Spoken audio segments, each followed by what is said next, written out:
Alors bonjour tout le monde, aujourd'hui on va voir comment alimenter sa Taranis avec une batterie qu'on va faire nous-mêmes avec 3 18650. Donc il vous faudra des 18650, donc celles-là elles sont de récupération dans une vieille batterie d'ordinateur portable, mais vous pouvez aussi en acheter. Il vous faudra un petit connecteur de batterie 3S, donc soit de récupération, soit je les achète par 10, ça coûte vraiment rien. Un connecteur XT60. Le connecteur qui a été donné avec votre Taranis d'alimentation qui va dans ce port-ci normalement. Après il nous faudra aussi des chutes de cap silicone. Ce que je vais venir faire d'abord pour bien pouvoir souder, je vais juste gratter un petit peu. Après on prendra du flux, ça marche beaucoup mieux comme ça. Donc si vous en avez pas c'est pas grave, mais vous allez avoir beaucoup plus de problèmes. On va en prendre un tout petit peu et en mettre sur l'extrémité de la batterie. On fait ça pour toutes les batteries et après on va pouvoir souder. Là, donc pour souder, vous pouvez utiliser une troisième main, j'utilise ça, ça marche très bien. Après on prend notre étain.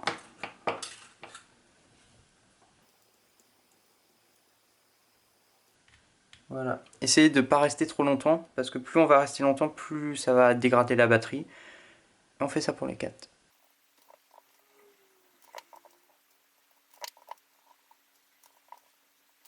Donc maintenant on va pouvoir les accrocher. Donc vous mettez le plus, moins, plus, de manière alternée.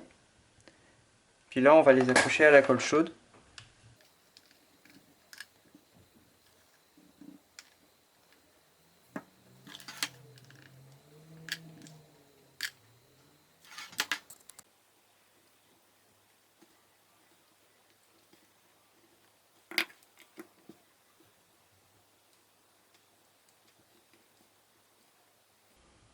Maintenant on va pouvoir ajouter les câbles de connexion, donc entre le plus, moins, et après on fera de l'autre côté.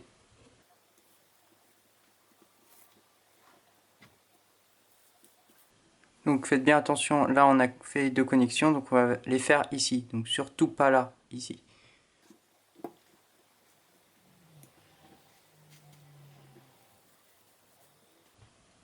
Voilà. Donc là on a notre moins, première cellule, deuxième cellule, et notre plus.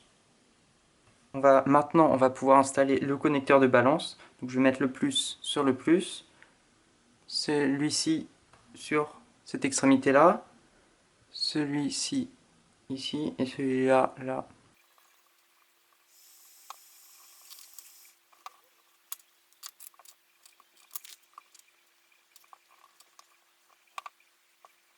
Ce qu'on va faire, c'est que je vais donner un petit point de colle chaude pour pas que le connecteur bouge trop. On va mettre notre XT60 pour pouvoir la recharger et notre câble pour la Taranis. Maintenant, on va brancher le câble, mettre la batterie en position. Donc là, tout est bien mis.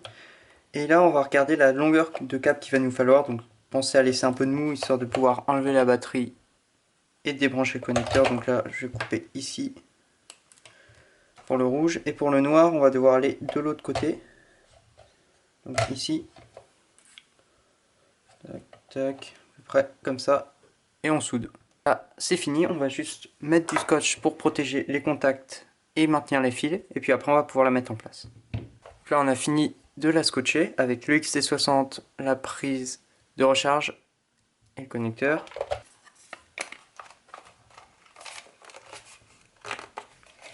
Et là, il y a tout qui rentre en tordant qu'un tout petit peu la plaque. Et voilà, ça marche. Après, si vous voulez, vous pouvez régler votre tension d'alarme pour que ça ne descende pas en dessous de 3.7 volts ou 3.6 pour chacune des lions. Voilà, j'espère que ça vous a été utile et à la prochaine.